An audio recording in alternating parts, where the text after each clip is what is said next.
సత్యసాక్షి అనుదిన మన్నా ద్వారా మీ అందరికీ శుభోదయం.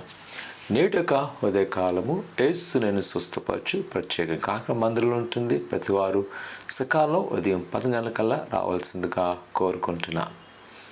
నేటి యొక్క వాగ్దానము కీర్తన 138 7వ వచనం. నీ కుడి చేయి నన్ను రక్షించును. కుమార కుమార్తె నేటి యొక్క దిన వాగ్దానము నీ కుడి చేయి నన్ను రక్షించును. భక్తుడైన దావీదు గారి జీవితంలో ఈ మాటను ఆయన అనేకసార్లు అనుభవంలో చూడగలరు. అనగా తన కుటుంబము దూరంగా ఉన్నప్పుడు, కోరిని పిలిచిన రాజే తను చంపడానికి ప్రయత్నం చేస్తున్నప్పుడు, ఎటు చూసినా తన శత్రువులు తన్ను చంపివేయడానికి ప్రయత్నాలు జరుగుతున్న కాలంలో తను రక్షించినది ఒకే ఒక హస్తము, దేవుని యొక్క హస్తం. ఆయన తన హస్తాన్ని చాచి కొండల్లో, లోయల్లో, ప్రతికూల వాతావరణంలో దావీదు గారిని దేవుడు రక్షించాను.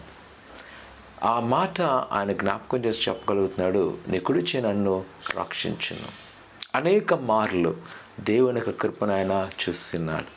నిజమే కుమార కుమార్తె, ఈ ఉదయకాల సమయంలో ఒక్కవేళ నీకు అనేకమైన ఇబ్బందులు, అనేకమైన కష్టములు ఉన్నాయేమో, భయపడక, ఇదిగో ఆయన కుడి చేయి నిన్ను ఆదుకున్నాను. ఆయన మనల్ని రక్షించును. ఆయన రక్షించడానికి సంసిద్ధంగా ఉన్నాడు. ఆయన ఎప్పుడు తన బిడ్డలను విడిచిపెట్టేవాడు కాదు.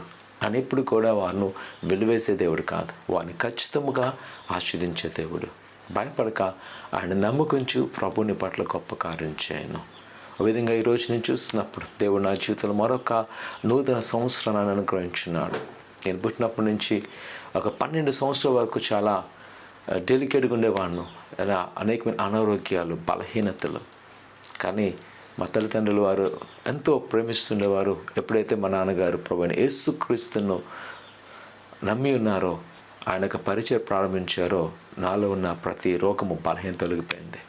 ఈ రోజు వరకు చూడగలను ఆయన కృప నిజంగానే ఆయన హస్తము నన్ను కాపాడింది, రక్షించని చెప్పడంలో ఎలాంటి సందేహం అన్నది లేదు. ఈరోజు ఒకవేళ ఈ 40 సంవత్సరాలు నేను సజీవుడిగా ఉన్నానంటే నేను ఖచ్చితంగా చెప్పగలను, ఆయన కుడి హస్తం నన్ను రక్షింపజేస్తుంది. ఈరోజు ప్రభు నిన్ను కూడా రక్షించుతున్నాడు. ప్రార్థన చేసుకుందాం. పరిశుద్ధుడా ఘనమైన దేవా నీకున్నారు. ఆయన ఎంతవరకునైనా నీ యొక్క మాట ద్వారా ఆయన బలపరచుదాన్ని బట్టున్నారు. ఇగో నీ కృపను చూపండి. ఇగో నీ బిడ్డలనైనా ఏదైతే వారి జీవితంలో అసాధ్యం అనుకున్నారో, ఇగో మీరే వారిని ఆదుకోండి, రక్షించండి.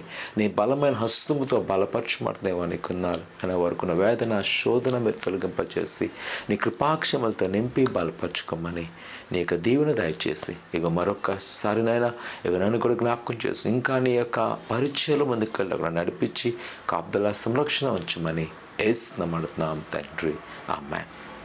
ఇంకా ప్రార్థన చేయండి. దేవుని యొక్క పరిచర్యలో నేను ఇంకా బలంగా ఉండలాగన అలాగే నేను ప్రార్థన చేస్తున్నాను. మీకు ఎలాంటి ప్రార్థనలు ఉన్నా చాట్ బాక్స్ షేర్ చేసినట్లయితే మీ కొరకు ప్రార్థన చేస్తాం. దేవుడు దీవించును గాక. ఆమేన్.